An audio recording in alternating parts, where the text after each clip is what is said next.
নমস্কাৰ, মই আপোনালোকলৈ কেইটামান বিভিন্ন ধৰণৰ উপায় আগবঢ়াবলৈ লৈছোঁ। এই উপায়বিলাক আপোনাৰ যদি প্ৰয়োজন হয় আপুনি কৰিব, ভাল ফলাফল পাব। আৰু কিছু উপায় আপুনি গোপনে কৰিব। আপুনি কাৰোবাক যদি বশ কৰিব বিচাৰিছে, আপোনাৰ হাতৰ মুঠিলৈ আনিব বিচাৰিছে, তেতিয়া আপুনি এই উপায়টো কৰিব। এই উপায়টো আপোনাৰ ৰাতি আপুনি 9টাৰ আগত নকৰিব, 9, 10, 11 এনেকুৱা টাইমত কৰিব। উপায়টো হ'ল আপুনি অলপ খোৱা নিমখ বাওঁ হাতত ল'ব। নিমখটো আপুনি ঘৰত ব্যৱহাৰ কৰি থকা নল'ব, নতুনকৈ পেকেট এটা আনি তাৰ পৰা ল'ব অলপ। তাৰ পাছত সোঁ হাতখনেৰে আপুনি সেই নিমখটো মিলাই থাকিব, তাৰমানে মোহাৰি থাকিব, মোহাৰি আপুনি মিলাই থাকিব। আৰু যাক আপুনি বশ কৰিব বিচাৰিছে, যাক আপুনি হাতৰ মুঠিলৈ আনিব বিচাৰিছে, সেই ব্যক্তিৰ চেহেৰা আপোনাৰ অন্তৰত চকুত বহাই ল'ব।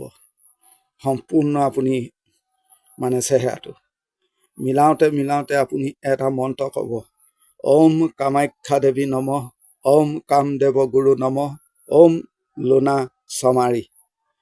এই মন্ত্ৰ এটা হৈ যাব। এই মন্ত্ৰ আপুনি 3বাৰ ক'ব। তাৰ পাছত আপুনি যি ব্যক্তিক আপুনি আপোনাৰ হাতৰ মুঠিলৈ বা বশ কৰিব বিচাৰিছে, সেই ব্যক্তি বিশেষৰ নামো আপুনি 3বাৰ ল'ব।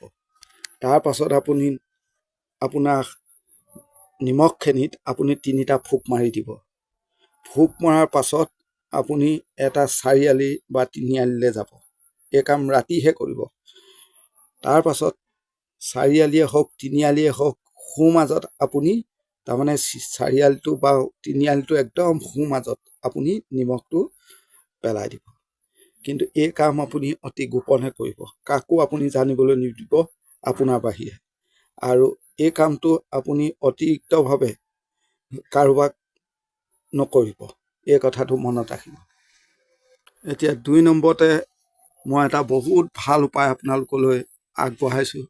এই উপায়টো বহু লোকৰ প্ৰয়োজন হ'ব বা বহু লোকে ভুগি আছে এনেকুৱা ধৰণৰ সমস্যাত। আপোনাৰ সন্তান হওক বা আপোনাৰ ঘৰত যোনেই নহওক, মাদক দ্ৰব্য সেৱন কৰি কাজিয়া পচাল কৰি ধৰক ঘৰত অশান্তি হৈ আছে, আপুনি মাদক দ্ৰব্য এৰুৱাব পৰা নাই, বা যিকোনো ধৰণৰ ড্ৰাগছে হওক, মদ ভাং আদি যিকোনো মাদক দ্ৰব্য আপুনি এৰুৱাব পৰা নাই, তেতিয়া আপুনি এই উপায়টো কৰিব। এই উপায়বিলাক আপুনি গোপনে কৰিব। আপুনি এটা কাম কৰিব, 2 গ্ৰাম চফ গুটি ল'ব আৰু 7টা ফুল থকা লং আৰু 7টা জালুক, 3টা শুকান ঠাৰি থকা জলকীয়া ল'ব। তাৰ পাছত নতুন অকণমান বান্ধিবৰ কাৰণে আপুনি কোলা কাপোৰ যোগাৰ কৰিব। পুৰণা নল'ব, নতুনকৈ আনিব। তাৰপিছত আপুনি মঙলবাৰৰ দিনা এই কাম কৰিব। আৰু এই কামটো আপুনি যিমানে আন্ধাৰ হয় সিমানে ভাল। ৰাতি অলপ দেৰিকৈ কৰিব, খালি শোৱাৰ আগতে কৰিব। এই সকলোকেইটা বস্তু কোলা কাপোৰত আপুনি বান্ধিব আৰু চাৰিওফালে গাৰুৰ গতে আপুনি চিলাই কৰি দিব। এটা পুতলি হিচাপত, ৰুমালখনৰ টাইপত আপুনি কাপোৰখন আনিলে, কোলা কাপোৰখন, আৰু সেই তাৰ চাৰিওফালে আপুনি চিলাই কৰি দিব এটা পুতলি, গাৰুটোৰ নিচিনা। তাৰপিছত যিজন ব্যক্তিয়ে নিচা খায় বা যিজনৰ আপুনি মাদক দ্ৰব্য এৰুৱাব খুজিছে, বা যিকোনো ধৰণৰ, এইখিনিতে কথা এটা ক'বলৈ লৈছোঁ, অন্য যদি কোনো বেয়া সংগত পৰি আছে, যিকোনো ধৰণৰ বেয়া সংগত যদি পৰি থাকে, তেতিয়াও এই কাম কৰিব পাৰিব। সেই ব্যক্তিৰ বিচনাত আপুনি এই পেকেটটো, এই টোপোলাটো আপুনি গাৰুৰ গতে পাৰি দিব। পুতলিটো আপুনি 11 দিন সেই ব্যক্তিজনৰ বিচনাত থাকিবলৈ দিব। তেওঁ তাৰ ওপৰত শুব। 11 দিন থকাৰ পাছত আপুনি সেই পুতলিটো নদীৰ পানীত উটাই দিব। তাৰ পাছত চাব লাহে লাহে সেই ব্যক্তি নিচা বা বেয়া সংগ এৰি দিব আৰু কাজিয়া পচালো ঘৰত নহ'ব। কিন্তু এই কামটো আপুনি বিশ্বাসেৰে কৰিব। বাকী মানুহক আপুনি ঘৰৰ মানুহকেইটাই জানিলে কোনো কথা নাই, আৰু পাৰিলে গোপনেই কৰিব। এতিয়া এই 3 নম্বৰ উপায়টো মই আগবঢ়াইছোঁ। পতি পত্নীৰ মাজত মিলা প্ৰীতিৰ অভাৱ ঘটিলে, বিশ্বাস অবিশ্বাসৰ ক্ষেত্ৰত কেতিয়াবা কাজিয়া পচাল হয়, এই ক্ষেত্ৰত এই উপায়টো কৰিব। বা অন্য প্ৰেমিক প্ৰেমিকাৰ ক্ষেত্ৰতো এই উপায়টো কৰিব পাৰিব। অলপ দেৰি হ'ব, কিন্তু ফলাফল ভাল পাব। এটুকুৰা ডালচেনি কিনি আনিব দোকানৰ পৰা। ডালচেনি টুকুৰাত পত্নীয়ে কৰিলে স্বামীৰ নাম লিখিব, আৰু স্বামীয়ে কৰিলে পত্নীৰ নাম লিখিব। আৰু ঠিক তেনেধৰণে প্ৰেমিক প্ৰেমিকাৰ ক্ষেত্ৰতো একেই পদ্ধতি অৱলম্বন কৰিব। তাৰ আগত আপুনি এটা মৌজোলৰ বটল যোগাৰ কৰিব। খালি মৌজোলটো একদম পৰাপক্ষত একেবাৰে খাটি মৌজোল আপুনি কিনিব। সেই মৌজোলৰ বটলত নাম লিখা ডালচেনি টুকুৰা ভৰাই দিব। ভালকৈ সাফু মাৰি ঘৰৰ কোনো স্থানত ৰাখি থৈ দিব। আপুনি পাহৰি যাব, মনত নেপেলাবই। এই উপায় বহুত ভাল উপায়। যিমানেই পুৰণা হ'ব সিমানেই ভাল ফল পাব। এই উপায় কৰাৰ পাছত ঘৰত সদায় পুৱা গধূলি আপুনি কৰ্পূৰ জ্বলাব, বিশেষকৈ শোৱা বেডৰুমত জ্বলাব। ধন্যবাদ। এতিয়া মই আন এটা উপায় আপোনালোকলৈ আগবঢ়াইছোঁ। এই উপায়টো হ'ল, বহুদিন ধৰি যদি আপোনাৰ কোনো কাম হোৱা নাই, সমস্যাত পৰি আছে, বা ভাগ্যৰ আপোনাৰ দুৱাৰ খোল খোৱা নাই, বহু চিন্তাত অশান্তিত আপুনি দিন কটাইছে, তেতিয়া আপুনি এটা কাম কৰিব। ঘৰৰ আপোনাৰ এটা পুৰণি তলা চাবি থকা আপুনি ল'ব। শনিবাৰৰ দিনা ৰাতি 11 বজাত গা পা ধুই ল'ব। তলা চাবি আপুনি হাতত ল'ব। আপোনাৰ পূজা স্থান নতুবা অন্য কোনো স্থানত আপুনি ঘৰৰ সদস্যই গম নোপোৱাকৈ গোপনে এই কামটো কৰিব। আপুনি কাকো জানিবলৈ নিদিব। আৰু আপুনি নিৰ্দিষ্ট এটুকুৰ জেগাত বহি ল'ব। তাৰ পাছত মূৰৰ ওপৰত 7 বাৰ আপুনি ঘূৰাব।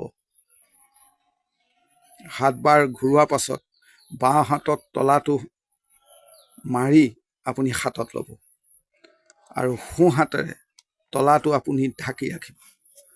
তাৰ পাছত আপোনাৰ সমস্যাটোৰ কথা আপুনি সেই তলাটোক জনাব। চাব যাতে তলাটো খুলি নথব। চাবি কোচা আপোনাৰ তলাটোত মানে কিনোতে যেনেকৈ বান্ধি থৈ দিয়ে, ওলমি থাকে, তেনেকৈ ৰাখি থ'ব। খালি তলাটো মাৰি থ'ব। আপোনাৰ সমস্যাটোৰ কথা কোৱাৰ পাছত আপুনি সমস্যাটো তলাটোকে আপুনি ক'ব। কোৱাৰ পাছত আপুনি এটা চাৰিআলি লৈ যাব। চাৰিআলিত তলাটো আপুনি সোঁমাজত ৰাখি দিব। ৰাখোঁতে আপুনি সমস্যাটোৰ কথা তেতিয়াও আপুনি তলাটোক ক'ব। তাৰ পাছত আপুনি ঘৰলৈ ঘূৰি আহিব। পাছলৈ ভুলতো ঘূৰি নাচাব। ঘৰলৈ আহি আপুনি হাত মুখ ধুই শুই যাব। আৰু শুওঁতেও আপুনি সেইদিনা সেই কথাটো আপুনি তলাটোক মনতে ক'ব, আৰু পাছত মনত নেপেলাব। তাৰপিছত আপুনি পাহৰি যাব। আপুনি সেই তলাটোৰ কথা মনলৈ নানিবই। বছ, যি হয় হ'বলৈ দিব। অলপ দিন অপেক্ষা কৰিব লাগিব, ফলাফল আপুনি ভাল পাব। এইখিনিতে মই ইয়াত আৰু অকণমান মানে কথা এটা আছে কি, যিদিনাই কোনো ব্যক্তিয়ে সেই তলাটো বুটলিব আৰু চাবিটো খুলিব, সেইদিনাই আপোনাৰো ভাগ্যৰ দুৱাৰ খোল খাব। মনত ৰাখিব। ধন্যবাদ। আন এটা মই উপায় আপোনালোকক দিছোঁ। এই উপায়টো বহু পুৰণি, আপোনালোকে কৰি চাব। অলপ দেৰি লাগিব, কিন্তু ফলাফল ৰিজাল্ট ভাল আহিব। এইটো আপুনি শত্ৰুৰ কাৰণে কৰিব পাৰে। বহু ধৰণৰ উপায় আছে, কিন্তু সদ্যহতে মই আপোনালোকক অলপ সহজ উপায়বিলাকেই দিছোঁ।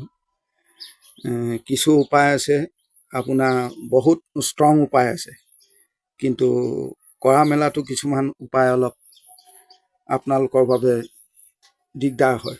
সেইকাৰণে মই আপোনালোকক এই শত্ৰুৰ এটা উপায় দিছোঁ। উপায়টো একেবাৰে সাৱধান, সৰু। উপায়টো একেবাৰে সৰু। আপুনি এটা কাম কৰিব, আপোনাৰ ঘৰত আপোনাৰ নিজৰ হ'ব লাগিব। আপোনাৰ নিজৰ কোনো ফটা চিটা চেণ্ডেল বা জোতা যদি ঘৰত নিশ্চয় থাকিব আছে, তেতিয়া আপুনি এটা কাম কৰিব, সেই ফটা বা জোতা চেণ্ডেলৰ তলুৱাত আপোনাক যিজন শত্ৰুৱে দিগদাৰ দি আছে, সেই শত্ৰুৰ নাম লিখিব। নাম লিখিব ক'লা কলমেৰে, বা আপুনি কাজলেও লিখিব পাৰে। সদ্যহতে আপুনি ক'লা কলমেৰে লিখিব। আৰু ঘৰৰ বাৰীৰ এটা চুকত, মানে এটা কোণ, 4টা চুক ধৰক থাকে ঘৰ বাৰীত, সেই এটা কোণত আপুনি আঁৰি দিব। এটা কথা বিশেষ লক্ষ্য ৰাখিব, আপুনি তাত এডাল ৰছী বান্ধি দিব জোতা পাতত বা চেণ্ডেল পাতত। কিন্তু এটা কথা আপুনি লক্ষ্য ৰাখিব কি, যে সেই জোতা চেণ্ডেল পাত যাতে শিলিবলৈ আপুনি দিব, মানে সি যাতে শিলি থাকে। মোৰ এই উপায়কেইটা প্ৰয়োজন হ'লে আপোনালোকে কৰিব, ফলাফল ভাল পাব। ধন্যবাদ।